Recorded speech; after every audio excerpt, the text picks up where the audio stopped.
लड़ाई बिना हथियार के उपन्यास हिंदी में Rahul Pandey self published by author in 2019 all promoting contents screenplay and dialogues are reserved through author Mr. Rahul Pandey 2018 copyright @ Rahul Pandey 2018 पुस्तक की कल्पना के स्वयं रचयिता एवं सर्वाधिकार लेखक राहुल पांडे के पहचान पर दर्ज यह टाइटल एवं कथानक अवतरण का संपूर्ण मालिकाना हक लेखक के पक्ष में निहित है।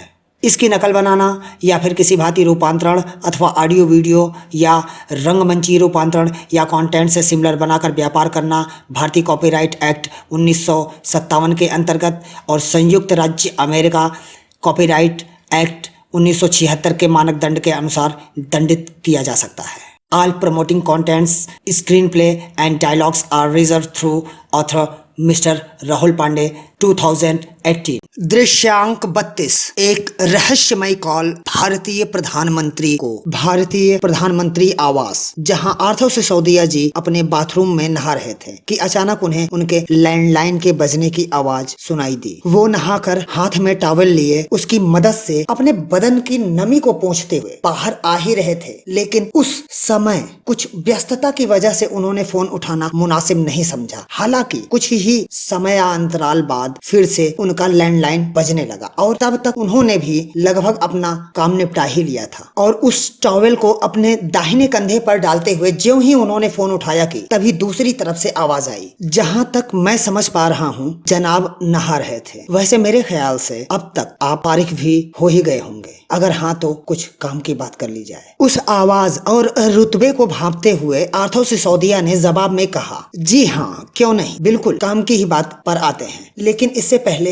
मैं उस इंसान का परिचय जरूर जानना चाहूंगा जो मेरे टाइम शेड्यूल को इतने करीब से जानता है। आर्थर सिसोदिया ने मात्र इतना ही कहा होगा कि दूसरी तरफ से फिर से आवाज आई, आपका यह जानना जरूरी नहीं कि मैं कौन हूँ, कहाँ से। आप हमें सिर्फ अपना शुभचिंतक ही समझिए। आपका सिर्फ यह जानना जरूरी है कि अब से करेक्ट 5 घंटे बाद जापान अपने नेशनल टेलीविजन पर चाइना और नॉर्थ कोरिया के विरुद्ध युद्ध का पैगाम देने वाला है, जिसके समर्थन में इस बार जर्मन, रसिया, ब्रिटेन और साउथ कोरिया भी खुले तौर पर उतर रहे हैं। और अगर गलती से भी चाइना और नॉर्थ कोरिया के पक्ष में किसी भी देश ने हस्तक्षेप करने की कोशिश की तो इजराइल और इटली कई बड़ी महाशक्तियों के साथ उनके समर्थन में उतर जाएंगे और वो सभी पिछले 7 साल से इसकी प्लानिंग कर रहे हैं। इस बार तो चाइना और नॉर्थ कोरिया की हार तय है। वो और भी कुछ कहना चाहता था कि तभी उसकी बातों को नजरअंदाज करते हुए आर्थर सिसोदिया ने उससे पूछा, वैसे ये सब आप मुझे क्यों बता रहे हैं? हमें क्या फर्क पड़ता है, चाहे कोरिया लड़े या पाकिस्तान, हमारा देश सुरक्षित है, बाकी कहीं कुछ भी हो, हमें क्या फर्क पड़ता है और फर्क पड़ने की वजह ही क्या है? वैसे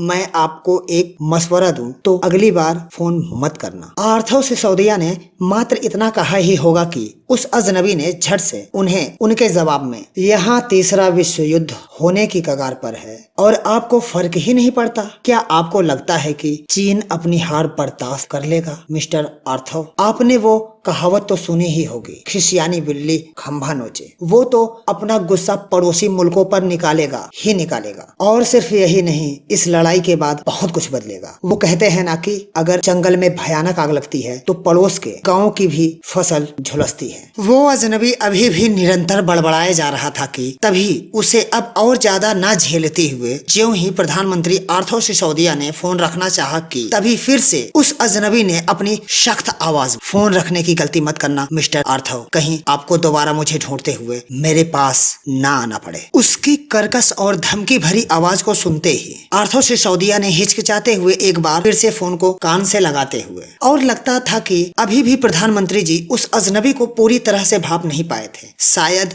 तभी उन्होंने फोन को कान पर लगाते ही एक बार फिर से व्यंग हरास में बोलते हुए, वैसे आज 1 अप्रैल भी नहीं है जो तुम मुझे अप्रोल बनाते, तो क्या आप किसी खुफिया संस्था से तो नहीं? प्रधानमंत्री जी को उनके ही अंदाज में उस अजनबी ने जवाब देते हुए कहा, अगर आप मेरे बारे में इतना ही जानने की कोशिश में है तो मैं आपको बता ही देता हूँ कि यह मेरी और आपकी आखिरी वार्तालाप नहीं है। अभी हमारे और आपके बीच बहुत लंबी बात चलनी है और आप बात भी करेंगे, इसका भी मैं आपको विश्वास दिलाता हूँ। आप मेरी दूसरी कॉल का इंतजार करें। इतना कहने के बाद उसने फोन काट दिया और प्रधानमंत्री जी उस अजनबी की बातों को गहराई से सोचते हुए गुमसुम अवस्था में चले जा रहे थे। जबकि वह व्यक्ति फोन से विरक्त होने के बाद उसने ज्यों ही अपनी गर्दन को अपने दाहिने तरफ घुमाया, तभी उसने देखा कि कुछ लड़के उससे थोड़ी ही दूरी पर कुछ नवीनतम उपकरणों के साथ अपने काम पर लगे हुए थे। कार्य के दौरान उनमें दिख रही शालीनता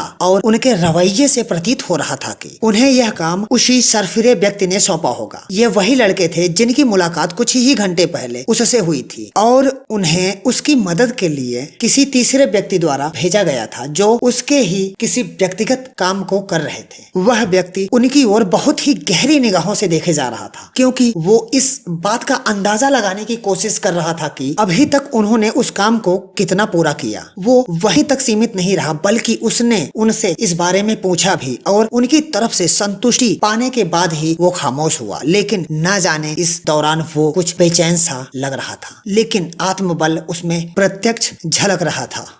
श्रोताओं से करवद्ध निवेदन है कि लेखक की कला निधानता, क्रियान्वता व उनके श्रम तथा प्रस्तुतिकरण को आपके समक्ष प्रस्तुत करने में की गई तकनीकी संगोष्ठी द्वारा परिश्रम को नजरअंदाज न करते हुए चलचित्र के बखान में अपनी सुझाव दें व सराहनीय कार्य का मूल्यांकन करते हुए उसे पसंद भी करें। उसी क्रम में सूचकांक के चिन्हित बटन को भी दबाएं। परिणामतः लेखक की प्रत्येक रचना समय दर समय क्रमबद्ध, सुव्यवस्थित एवं तार्किक ढंग से श्रोताओं तक पहुंचती रहेगी। अपनी उदारता दिखाएं। धन्यवाद।